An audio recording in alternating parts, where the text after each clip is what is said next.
আজ আমি তোমার সাথে পিএনবি ওয়ান অ্যাপ্লিকেশনের বেশ কিছু গুরুত্বপূর্ণ সার্ভিস নিয়ে আলোচনা করব।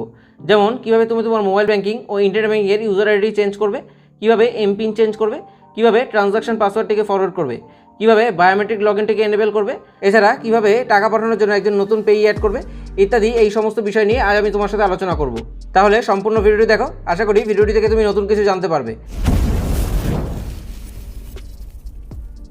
তুমি হয়তো জানো পাঞ্জাব ন্যাশনাল ব্যাঙ্ক অর্থাৎ PNB, United bank of India অর্থাৎ ইউবিআই এবং ওরিয়েন্টাল ব্যাঙ্ক অফ কমার্স অর্থাৎ ওবিসি এই তিনটি ব্যাঙ্ক একত্রিত হয়ে গেছে ও বর্তমানে একত্রিত এই তিনটি ব্যাঙ্কে পরিচালিত করছে পাঞ্জাব ন্যাশনাল ব্যাঙ্ক অর্থাৎ পিএনবি। তাই তোমার অ্যাকাউন্ট এই তিনটি ব্যাঙ্কের মধ্যে যেখানেই থেকে থাকুক না কেন, বর্তমানে তুমি পাঞ্জাব ন্যাশনাল ব্যাঙ্কের একজন গ্রাহক।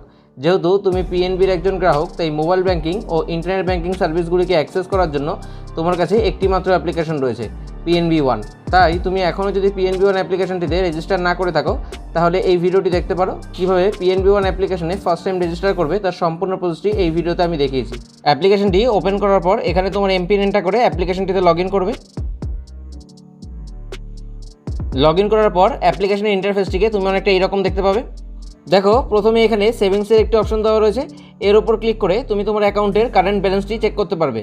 তোমার অ্যাকাউন্ট নাম্বার ও নাম লেখা বক্সটির উপর ক্লিক করে তুমি তোমার অ্যাকাউন্টের রিসেন্ট কিছু ট্রানজাকশন ডিটেলসগুলিকে এখানে দেখতে পারবে। এই পেজটির নিচে দেখো এখানে লেখা রয়েছে নমিনি।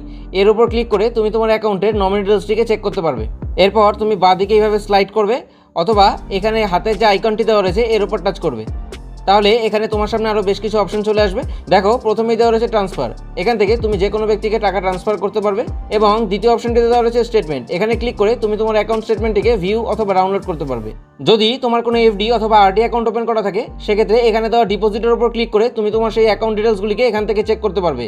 যেহেতু আমার কোনো এফডি বা আরডি অ্যাকাউন্ট ওপেন করা নেই, তাই এখানে দেখো লেখা চলে এসেছে নো ডিপোজিট অ্যাকাউন্ট ফাউন্ড। এরপর একদম নিচের কর্নারে দেখো মাই প্রোফাইলের একটি অপশন দেওয়া রয়েছে, এর উপর ক্লিক করবে।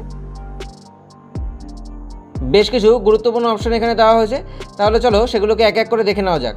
প্রথমেই রয়েছে আপডেট ইউজার আইডি। এর উপর ক্লিক করব।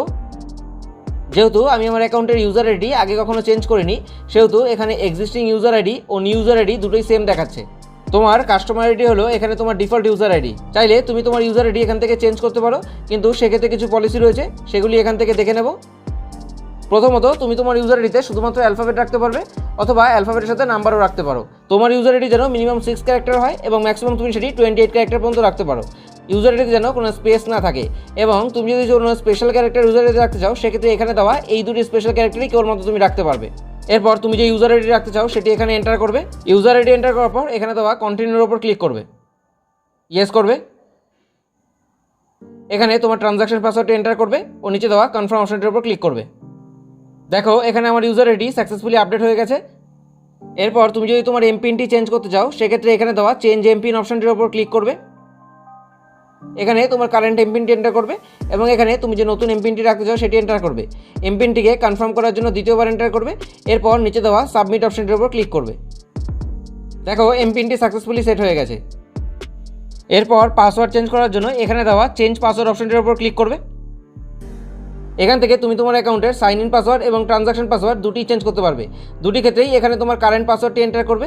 তুমি যে নতুন পাসওয়ার্ডটি রাখতে চাও সেটি এখানে এন্টার করবে। পাসওয়ার্ডটিকে কনফার্ম করার জন্য দ্বিতীয়বার এন্টার করবে। এরপর নিচে দেওয়া সাবমিট অপশনটির উপর ক্লিক করবে। তাহলে তোমার পাসওয়ার্ডটি সাকসেসফুলি চেঞ্জ হয়ে যাবে। এরপর যদি তুমি তোমার অ্যাকাউন্টের ট্রানজাকশন পাসওয়ার্ডটি ভুলে যাও, সেক্ষেত্রে এখানে দেওয়া ফরগট ট্রানজাকশন পাসওয়ার্ড অপশনটির উপর ক্লিক করবে। তোমার রেজিস্টার্ড মোবাইল নাম্বারে একটি ওটিপি সেন্ড করা হবে, সেটি এখানে এন্টার করবে। ওটিপিটি এন্টার করার পর কনফার্মের উপর ক্লিক করবে। এখানে তোমার অ্যাকাউন্টের সাথে যে এটিএম কার্ডটি লিঙ্ক রয়েছে তার 16 সংখ্যার নাম্বারটি এন্টার করবে। এখানে তোমার অ্যাকাউন্ট নাম্বারটি এন্টার করবে। এখানে তোমার এটিএম কার্ডের পিন নাম্বারটি এন্টার করবে। এরপর নিচে দেওয়া কন্টিনিউ অপশনটির উপর ক্লিক করবে। এরপর এখানে তুমি যে নতুন ট্রানজাকশন পাসওয়ার্ডটি রাখতে চাও সেটি এন্টার করবে। ট্রানজাকশন পাসওয়ার্ডটিকে কনফার্ম করার জন্য দ্বিতীয়বার এন্টার করবে এবং নিচে দেওয়া কন্টিনিউর উপর ক্লিক করবে। দেখো, এখানে আমার ট্রানজাকশন পাসওয়ার্ডটি সাকসেসফুলি চেঞ্জ হয়ে গেছে। এরপর অ্যাপ্লিকেশনটিকে লগ ইন করার সময় টাচ আইডিটি অ্যাক্টিভ করার জন্য এখানে দেওয়া এনেবেল বায়োমেট্রিকের উপর ক্লিক করবে। এখানে দেওয়া enable touch ID for log in অপশনটিকে অন করবে। দেখো, এখানে লেখা আছে do you want to register for touch ID. এক্ষেত্রে ইয়েস করবে। এরপর তোমার আঙুলটিকে তোমার মোবাইলের ফিঙ্গারপ্রিন্ট সেন্সরে টাচ করবে। দেখো, এখানে লেখা চলে এসেছে অথেন্টিকেশন সাকসিড। এখানে তোমার এমপিনটি এন্টার করবে এবং নিচে দেওয়া সাবমিটের উপর ক্লিক করবে। দেখো, টাচ আইডি সাকসেসফুলি অ্যাক্টিভ হয়ে গেছে। একবার লগ আউট করে দেখে নেব টাচ আইডি সত্যি অ্যাক্টিভ হয়েছে কিনা। দেখো অ্যাপ্লিকেশনটা ওপেন করার পর এখানে বায়োমেট্রিক লগ ইনের একটি অপশন চলে এসেছে। এবার আমি আমার ফিঙ্গারপ্রিন্টের সাহায্যে অ্যাপ্লিকেশনটিকে লগ ইন করতে পারবো। এরপর ট্রানজাকশন এনেবল করার জন্য এখানে দেওয়া এনেবল ট্রানজাকশন অপশনটির উপর ক্লিক করবে। তোমার রেজিস্টার্ড মোবাইল নাম্বারে একটি ওটিপি সেন্ড করা হবে, সেটি এখানে এন্টার করবে। ওটিপিটি এন্টার করার পর এখানে দেওয়া কনফার্মের উপর ক্লিক করবে। দেখো ট্রানজাকশন অপশনটি সাকসেসফুলি এনেবল হয়ে গেছে। যেহেতু আমার ট্রানজাকশন অপশনটি আগে থেকে এনেবল করা ছিল, তাই এখানে লেখা চলে এসেছে you are already enable for transaction. এরপর নিচে মাই প্রোফাইলের পাশে দেখো মাই পেজের একটি অপশন দেওয়া রয়েছে, এর উপর ক্লিক করবে। যাদেরকে সচরাচর আমার টাকা পাঠাতে হয় তাদের নামগুলো আমি এখানে অ্যাড করে রেখেছি, চাইলে তুমিও এভাবে অ্যাড করতে পারো। তার জন্য এখানে দেওয়া এই আইকনটির উপর ক্লিক করবে। তুমি যে ব্যক্তিটিকে অ্যাড করবে তার অ্যাকাউন্ট যদি পিএনবিতে থাকে সেক্ষেত্রে এখানে উইদিন সিলেক্ট করবে, এবং যদি তার অ্যাকাউন্ট অন্য কোনো ব্যাঙ্কে থাকে সেক্ষেত্রে এখানে দেওয়া আদার্সের উপর ক্লিক করবে। এক্ষেত্রে আমি আদার্স ব্যাঙ্কের একজন পেয়ী অ্যাড করব। তুমি যে ব্যক্তিটিকে অ্যাড করতে চাও তার একটি নিকনাম চাইলে তুমি এখানে এন্টার করতে পারো। এক্ষেত্রে আমি এন্টার করব অভিষেক ICICI। এরপর এখানে সেই ব্যক্তিটির নাম এন্টার করবে, ব্যক্তিটির অ্যাকাউন্ট নাম্বার এন্টার করবে। অ্যাকাউন্ট নাম্বারটিকে কনফার্ম করার জন্য দ্বিতীয়বার এন্টার করবে। এখানে তার ব্যাংকের IFSC কোডটি এন্টার করবে। দেখো IFSC কোডটি এন্টার করার পর এখানে ব্যাংকের ডিটেলসটি চলে এসেছে। এরপর এখানে সেই ব্যক্তির অ্যাড্রেস এন্টার করবে, লিমিট অ্যামাউন্ট এন্টার করবে, অর্থাৎ তুমি সেই ব্যক্তিটিকে ম্যাক্সিমাম কত টাকা পাঠাতে চাও একটি ট্রানজাকশানে। এক্ষেত্রে আমি 1 লাখ এন্টার করছি, অর্থাৎ আমি একটি ট্রানজাকশানে ম্যাক্সিমাম 1 লাখ টাকা পর্যন্ত তাকে ট্রান্সফার করতে পারবো। এরপর এখানে নাম্বার অফ ট্রানজাকশন এন্টার করবে, অর্থাৎ তুমি দিনে তার সাথে কটি ট্রানজাকশন করবে। এক্ষেত্রে আমি 10 এন্টার করব। এরপর নিচে দেওয়া টার্মস অ্যান্ড কন্ডিশনের বক্সটিকে চেক করবে ও অ্যাডের ওপর ক্লিক করবে। ডিটেলসটিকে পুনরায় একবার ভেরিফাই করে দেখার পর এখানে দেওয়া অ্যাডের ওপর ক্লিক করবে। এখানে তোমার ট্রানজাকশন পাসওয়ার্ডটি এন্টার করবে ও কনফার্মের ওপর ক্লিক করবে। তোমার রেজিস্টার্ড মোবাইল নাম্বারে একটি ওটিপি সেন্ড করা হবে, সেটি এখানে এন্টার করবে। ওটিপিটি এন্টার করার পর কনফার্মের ওপর ক্লিক করবে। দেখো বেনিফিশিয়ারিটি সাকসেসফুলি অ্যাড হয়ে গেছে এবং এখানে লেখা আছে please note that you will be able to transact to the newly added beneficiary after 2 hours of the cooling period. অর্থাৎ পেয়ী অ্যাড করার 2 ঘন্টা পর থেকে তুমি তার সাথে ট্রানজাকশন করতে পারবে। এরপর তুমি যদি দ্বিতীয় কোনো ব্যক্তিকে অ্যাড করতে চাও সেক্ষেত্রে এখানে দেওয়া অ্যাড অ্যানাদার পেয়ীর ওপর ক্লিক করবে।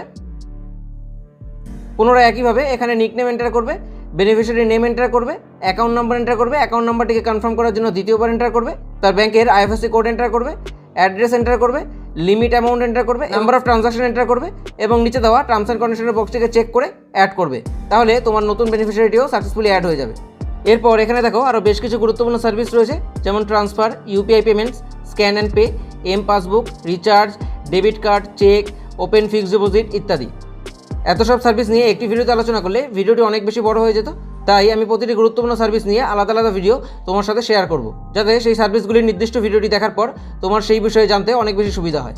আজকের এই ভিডিওতে আমি চেষ্টা করেছি এই অ্যাপ্লিকেশনের বেশ কিছু গুরুত্বপূর্ণ সার্ভিস নিয়ে তোমার সাথে আলোচনা করতে। ভিডিওটি ভালো লাগলে অবশ্যই লাইক করো, ভিডিওটিকে শেয়ার করো এবং এই চ্যানেলে নতুন হলে অবশ্যই চ্যানেলটিকে সাবস্ক্রাইব করো, কারণ নানা রকম ইনফরমেটিভ ভিডিও এই চ্যানেলের মাধ্যমে আমি নিয়মিত তোমার সাথে শেয়ার করে থাকি।